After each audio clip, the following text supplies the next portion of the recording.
Hey guys, welcome. कैसे हो आप सब? तो आज मैं बात करने वाला हूँ 2067 मूवी के बारे में। यस, ये मूवी का नाम है। ये अभी 2 अक्टूबर 2020 को रिलीज हुई है और ये एक साईफाई जॉनर की कैटेगरी में आती है। और पहले रिव्यू की बात करें तो साईफाई फैंस के लिए हाईली रिकमेंडेड है ये मूवी। मुझे पर्सनली काफ़ी पसंद आई, बट इसके रिव्यू काफ़ी मिले जुले आ रहे हैं। कोई इसको 1 स्टार दे रहा है तो कोई 10 आउट ऑफ 10। ये सबके टेस्ट की बात होती है। तो मूवी पे आते हैं तो इसके टाइटल से ही पता चल रहा होगा मूवी फ्यूचरिस्टिक है। ईयर 2067 में मूवी स्टार्ट होती है और मूवी टाइम ट्रैवल पे बेस्ड है। तो चलिए छोटा सा इंट्रो देखते हुए शुरू करते हैं। And you all just have to sit down, keep calm and listen to मी।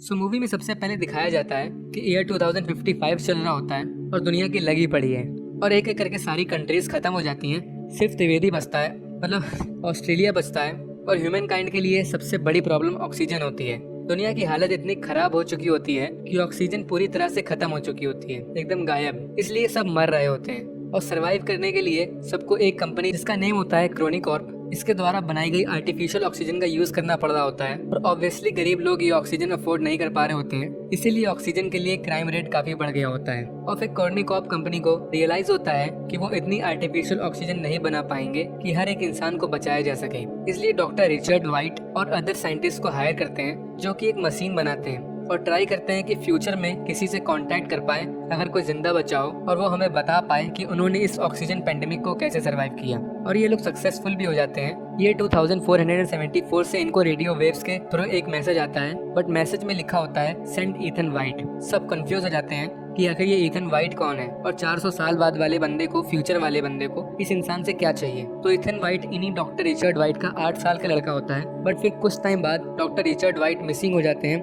और ईथन की मॉम का ऑक्सीजन मास्क की वजह से मर्डर हो जाता है। बट ईथन को जूड, एक स्ट्रेंजर होता है, वो इसको बचा लेता है और अब जूड इसकी देखभाल करता है, इसको बड़े भाई की तरह पालता है और फैमिली की तरह इसकी केयर करता है। और ये दोनों बड़े हो जाते हैं और अब ईयर 2067 होता है और ये दोनों अपनी लाइफ न्यूक्लियर पावर रिएक्टर को सही करने में बिता रहे होते हैं ताकि सिटी में इलेक्ट्रिसिटी और ऑक्सीजन फ्लो होती रहे। ये यहाँ पूरे जोश के साथ काम करते हैं क्योंकि ईथन की एक गर्लफ्रेंड होती है जेंथी, जिससे वो काफी प्यार करता है। बट वो सिक होती है और उसका कोई क्योर नहीं मिल रहा होता है क्योंकि इस प्लेनेट में अब कोई भी पेड़ पौधे नहीं होते। इसलिए ईथन अपने वर्क में काफी मेहनत करता है पैसे कमाने के लिए ताकि वो जेंथी को सारे ऑक्सीजन मास्क प्रोवाइड कर सके। बट फिर एक दिन इन दोनों भाई को उसी कॉर्निकॉर्प कंपनी में बुलाया जाता है और उसकी हेड ईथन को बताती है कि उनको 474 साल आगे फ्यूचर से एक मैसेज रिसीव हुआ है, send Ethan white. I know आप काफी कंफ्यूज हो गए कि ये बात तो काफी पुरानी है, जब ईथन 8 साल का था, बट अभी आगे मैं एक्सप्लेन करूंगा। Back to the story. फिर ये कंपनी की हेड ईथन से बोलती है कि तुमको हम टाइम मशीन से टाइम में आगे भेजेंगे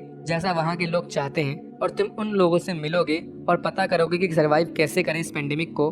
बट प्रॉब्लम ये होती है कि साइंटिस्ट बस ईथन को फ्यूचर में भेज सकते हैं, बट वापस आने का रास्ता उसे खुद ढूंढना पड़ेगा। और ऑब्वियसली ईथन डर जाता है और जाने से मना कर देता है क्योंकि उसको जेंथी की फिक्र होती है। बट जूड और जेंथी इसको समझाते हैं कि दुनिया को सेव कर सकते हो तुम। और फिर थोड़ी बहस के बाद ईथन मान जाता है फ्यूचर में जाने के लिए और ये रेडी होता है। और साइंटिस्ट इसको एक AI मशीन देता है, आर्ची, लाइक सिरी और कोर्टाना।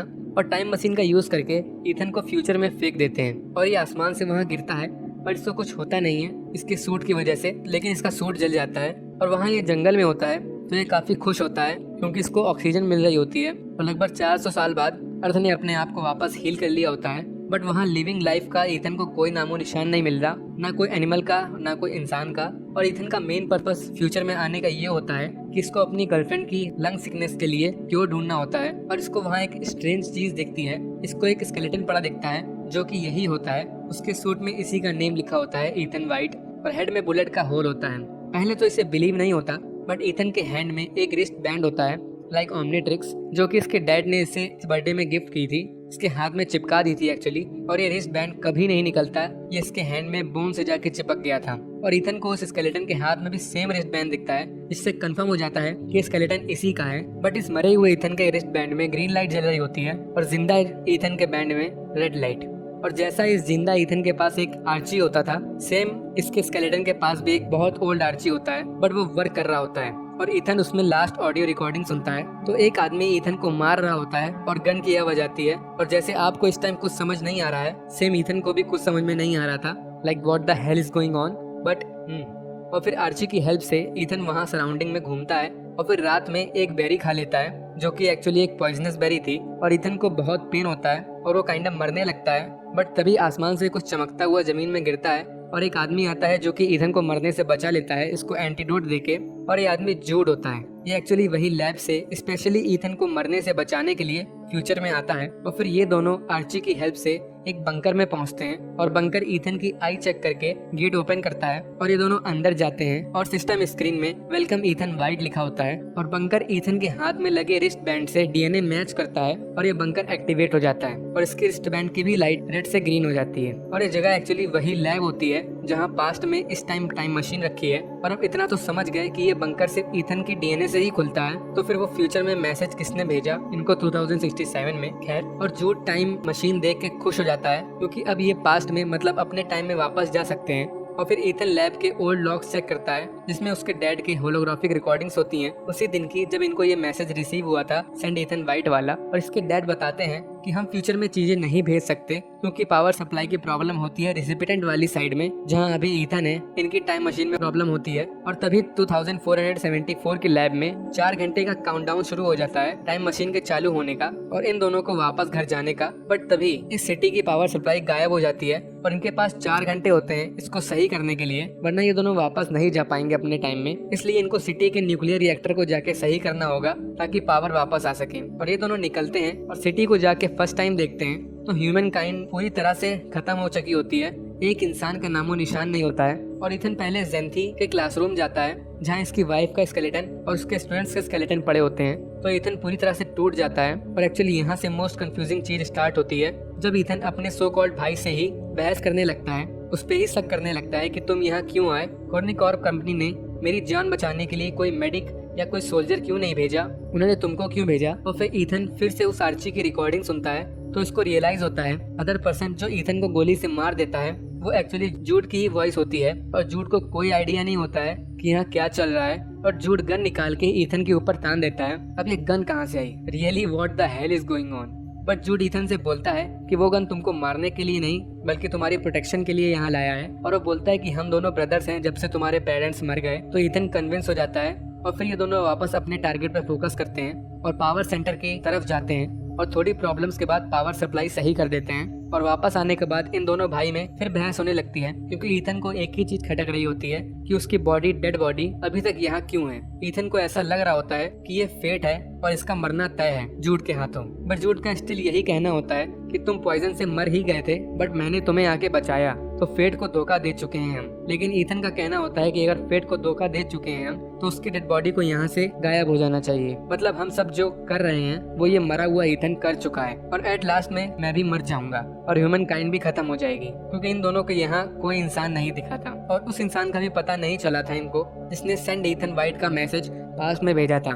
और फिर ईथन और ओल्ड लॉग्स चेक करता है जिसमें इसको पूरी सच्चाई दिखती है कि डॉक्टर वाइट समझ जाते हैं कि कॉर्निकॉर्प की हेड के इरादे दुनिया बचाने की नहीं है, इसको सिर्फ अपनी और अपने कुछ लोगों की फिक्र है और इसलिए वो फ्यूचर में जाके न्यू लाइफ शुरू करना चाहती है। और डॉक्टर वाइट उसके प्लान में साथ देने से मना कर देते हैं और ये हेड डॉक्टर वाइट को मार देती है और ईथन की मॉम को भी मरवा देती है। और जूड एक्चुअली में कॉर्निकॉर्प के लिए ही काम करता था और इसको ईथन का गार्डियन बना दिया गया था ईथन के पेरेंट्स की डेथ के बाद और केयर करने के लिए बोला गया था क्योंकि ये कॉर्निकॉर्प की हेड जानती थी ईथन ही इन सबकी की है, उसी के डीएनए से लैब ओपन होगी। और ये देख इन दोनों भाई की काफी लड़ाई होती है और ईथन अपना प्लान बदल देता है यहाँ से वापस पास्ट में जाने का।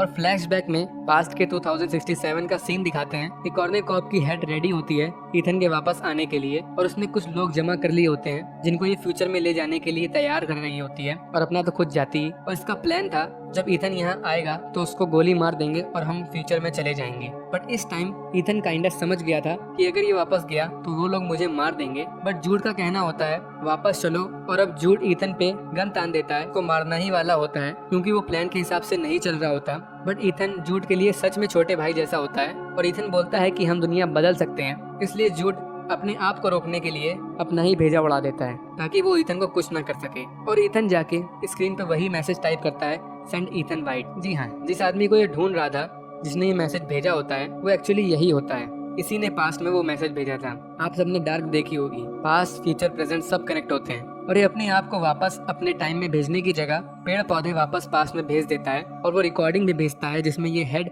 मिस्टर वाइट को मार रही होती है और अपनी गर्लफ्रेंड के लिए क्योर भी भेजता है और अपना फ्यूचर में अकेला रह जाता है। और अपने भाई को बरी करता है और तब इसे रियलाइज होता है कि यहाँ बटरफ्लाई आ गई है, मतलब लिविंग थिंग, और इसकी डेड बॉडी का स्केलेटन भी अपने आप गायब हो जाता है और ये भाग के उसी जगह जाता है जहाँ पहले सिटी तबाह दिख रही थी, बट अब वहाँ पर एकदम न्यू सिटी होती है और पूरी डेवलप्ड हो चुकी होती है और ये 2474 होता है, तो बहुत ज़्यादा डेवलप हो चुकी होती है और मूवी इसी पॉइंट में ख़त्म हो जाती है। अब मुझे पता है कि बहुत कंफ्यूजन होगी, तो मैं पूरी एंडिंग को शॉर्ट में और रियल फॉर्मेट में क्लियर कर देता हूँ।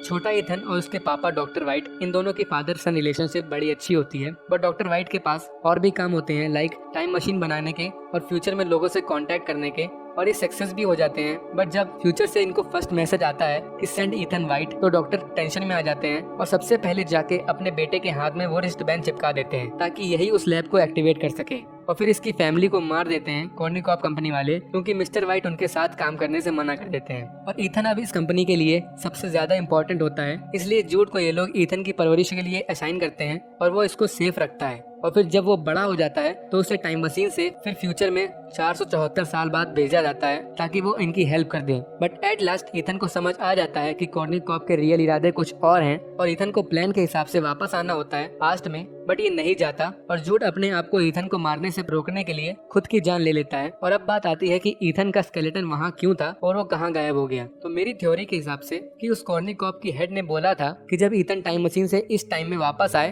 तो उसको शूट कर देना और यहीं छोड़ देना और हम सब फ्यूचर में न्यू लाइफ स्टार्ट करने चले जाएंगे। तो एक अल्टरनेट रियलिटी के बारे में सोचो कि अगर इथन प्लान के हिसाब से पास्ट में यानी 2067 में वापस आ जाता तो ये लोग सबसे पहले उसको शूट कर देते और यहाँ छोड़ देते। तो ऐसा ही हुआ था, एक फ्यूचर वाला इथन पास्ट में चला गया था और उसको शूट करने के बाद इन लोगों ने यहीं छोड़ दिया था, इसलिए उसका स्केलेटन यहीं पड़ा था 400 साल बाद भी, क्योंकि मूवी में कहीं भी ये कंफर्म नहीं किया गया है कि जूड ने ही इथन को मारा था। यहाँ तक उसने आर्ची में अपनी और जूड की फाइट की वीडियो रिकॉर्डिंग भी देखी थी, बट गन शॉट वाला सीन वो नहीं देख पाया था, उसको हाइड कर दिया गया था, सिर्फ गन शॉट की साउंड सुनी थी। तो मुझे तो बस यही एक्सप्लेनेशन समझ आया। लेकिन अब बात की अगर ऐसा हुआ था तो ये सब लोग कॉर्निकॉप वाले फ्यूचर में आ गए होंगे, बट इनका तो यहाँ कोई नामो निशान नहीं मिला, तो शायद ये लोग यहाँ आके भी सेटल नहीं हो पाए, मतलब जीना नहीं सीख पाए, और या फिर ये टाइम मशीन से यहाँ कभी आ ही नहीं पाए। और देन मूवी की एंडिंग में इथन खुद पास्ट में जाने की बजाय पेड़ पौधे और प्रूफ बेच देता है, जिसकी वजह से वहाँ के लोग कॉर्निकॉप की हेड को मुजरिम बना लेते हैं। और अब मेन इविल पर्सन तो चली गई होती है और बाकी जो समझदार लोग होते हैं उन्होंने उन पेड़ पौधों से जो इथन ने इन्हें भेजे थे उनसे और नए पेड़ बनाए होंगे और ऑक्सीजन की प्रॉब्लम को दूर कर लिया होगा, और इसीलिए लास्ट में इथन का स्केलेटन गायब हो जाता है, क्योंकि जब वो पास्ट में गया ही नहीं तो उसको शूट नहीं किया गया और इसीलिए उसका स्केलेटन नहीं था वहाँ। और पूरी सिटी एकदम से डेवलप हो गई थी, कॉस्ट 2067 से 2475 हो गया था, तो ऑब्वियसली टेक्नोलॉजी और ह्यूमैनिटी बहुत ज्यादा डेवलप कर गई होगी। और मेन पॉइंट